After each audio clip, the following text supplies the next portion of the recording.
French Canadian meat pie made magic. So my mom does not like meat pie, and so we never really ate it at home, but my dad and I do like this kind of stuff, so I had to find myself a recipe.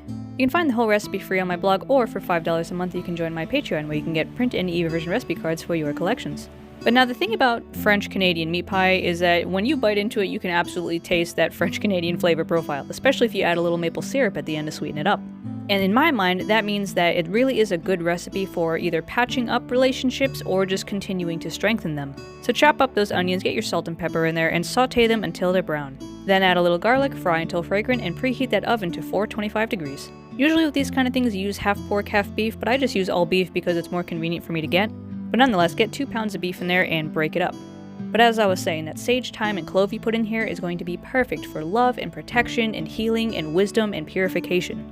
So add all those in and then mix it up together real good, and this is the only time probably you're going to see me measuring things, and that's with my hand for panko breadcrumbs. I put probably about a cup in there. You can also use a bit of boiled potato too, but you just want to break up that meat texture a little bit.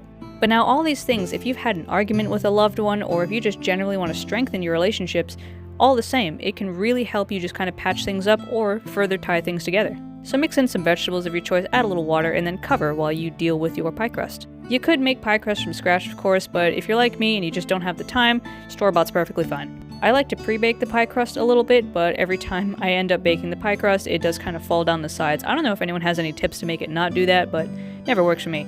All the same, just fill it up with your pie filling afterwards, then pop that top on there. And of course you want to crimp those edges, you want to poke all the little holes in there for ventilation, and then pop this little crust cover on top so that it doesn't get too brown while it's baking.